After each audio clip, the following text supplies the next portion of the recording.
ராகுல் காந்தி அவர்களே, இன்று இந்த தீவிரவாத தாக்குதலில் பிரதானமான உபயோகப்படுத்தியது இங்கே உற்பத்தியான ராணுவ தளவாடங்கள் என்பதை தெரிவித்துக் கொள்கிறோம். Meenakshi Faculty of Pharmacy. Admission open for B.Pharm. Apply now. உலகமே வியந்து பார்த்துக் கொண்டிருக்கிறது. எந்தவித பெரிய உயிரிழப்பும் இல்லாமல் தனை தீவிரவாத முகாம்களும் அடித்து நொறுக்கப்பட்டிருக்கிறது என்றால் அதற்கு காரணம் பாரத பிரதமர் மோடி அவர்கள். இங்கு கூடியிருக்கும் அனைவருக்கும் முதற்கண் என் தேசபக்தி வணக்கத்தை தெரிவித்துக் கொள்கிறேன். இன்றைய காலகட்டத்தில் நாமெல்லாம் சுதந்திரமாக இந்த தெருக்களில் நடமாடிக் கொண்டிருக்கிறோம் என்றால் அதற்கு காரணம் வீரமிகு நமது பாரத பிரதமர் நரேந்திர மோடி அவர்கள் என்பதை அவர்களுக்கு நன்றி உணர்ச்சியோடு நாம் தெரிவித்துக் கொள்வோம்.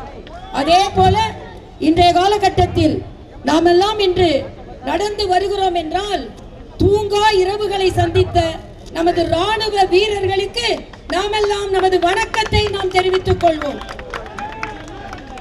இன்று ஏன் இந்த யாத்திரை வருகிறது? அனைத்து தர மக்களும் ராணுவத்தோடு இருக்கிறோம்.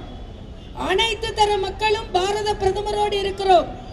பாரத பிரதமர் அவர்களே, ராணுவ அதிகாரிகளே, 140 கோடி இதயங்கள் உங்களுக்காக துடித்துக் கொண்டிருக்கிறது என்பதை இந்த கூட்டம் காண்பிக்கிறது.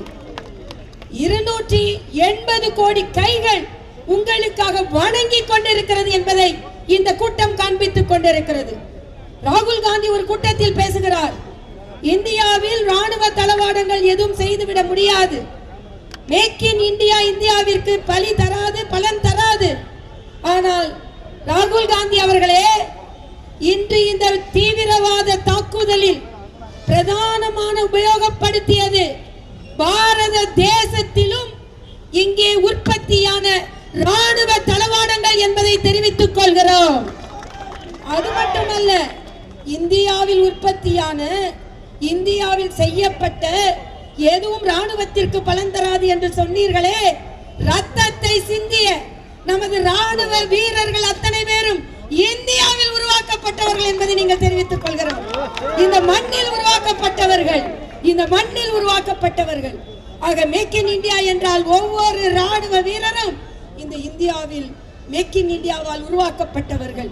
ஆக இந்த ரத்தம் என்பது, இன்னும் சொல்ல போனால் பாரத பிரதமர் உலகிற்கே வழிகாட்டியாக இருக்கிறார். எப்படி பொதுமக்களின் உயிரை பலி வாங்காமல் தீவிரவாதிகளை மட்டுமே பலி வாங்க முடியும் என்பதை உலகிற்கு எடுத்து காண்பித்திருக்கிறார் பாரத பிரதமர் அவர்கள்.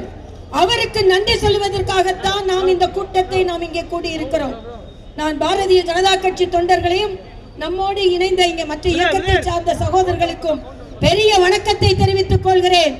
இதுவரை தமிழகத்தில் யாரும் நடத்திராத தேசிய கொடி யாத்திரையை நீங்கள் நடத்தி காண்பித்திருக்கிறீர்கள். உங்கள் ஒவ்வொருவருக்கும் எனது வணக்கம். இதுதான் தேசபக்தி, இதுதான் தேச உணர்வு. இதுவரை நான் கொரோனா காலத்தில் சொல்வேன், கொரோனாவில் சொன்னார்கள், உலக சுகாதார மையம் சொன்னது 45 லட்சம் பேர் இறந்து விடுவார்கள் இந்தியாவில் என்று. மரியாதைக்குரிய பாரத பிரதமர் இருந்ததனால் தான் அந்த இறப்புகள் தடுக்கப்பட்டது. அதே போல இன்று பல உயிரிழப்புகள் இல்லாமல் உலகமே வியந்து பார்த்துக் கொண்டிருக்கிறது. எந்தவித பெரிய உயிரிழப்பும் இல்லாமல், ஆனால் அத்தனை தீவிரவாத முகாம்களும் அடித்து நொறுக்கப்பட்டிருக்கிறது என்றால் அதற்கு காரணம் பாரத பிரதமர் மோடி அவர்கள். நடுநிலையாளர் ஒருவர் சொன்னார், இதே காங்கிரஸ் ஆட்சி காலத்தில் 86 தீவிரவாத தாக்குதல்கள் நடந்திருக்கிறது.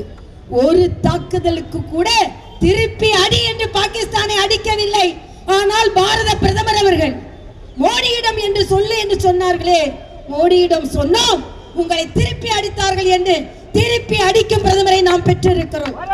அதனால் இன்றைய காலகட்டத்தில் பாரத பிரதமரின் கைகளை அனைவரும் ஒன்றாக இணைக்க வேண்டும். தமிழகத்தில் வேற்றுமை குரல் எதுவும் ஒலிக்க கூடாது, எச்சரிக்கிறோம். இந்த நாடு ஒற்றுமையான நாடு. அதனால் இன்றைய காலகட்டத்தில் இன்று கூட பாருங்கள், பாகிஸ்தான் 12ஆம் தேதி கொக்கரிக்கிறது, ஒரு விமான தளத்தை அடித்து விட்டோம் என்று. ஆனால் அதே விமான தளத்திற்கு மரியாதைக்குரிய பாரத பிரதமர் காலையில் போகிறார். இதுதான் பாரத பிரதமர். அதனால் அவருக்கு நன்றி சொல்லும் இந்த யாத்திரையில் கலந்து கொண்ட ஒவ்வொருவருக்கும் மாநில தலைவர் அருமையான நயினார் நாகேந்திரன் அவர்களுக்கும், நமது பொறுப்பாளர்கள் மரியாதைக்குரிய சுதாகர் ரெட்டி, மரியாதைக்குரிய அரவிந்த் மேனன் அவர்களுக்கும் மற்றும் அண்ணன் ஹெச் ராஜா அவர்களுக்கும் மற்றும் இந்த நிகழ்ச்சியில் கலந்து கொண்டிருக்கும் ஒவ்வொருவருக்கும் எனது வணக்கத்தை சொல்லி Jai Hind, Vande Mataram, Vande Mataram. Meenakshi Faculty of Pharmacy. Admission open for B.Pharm. Apply now.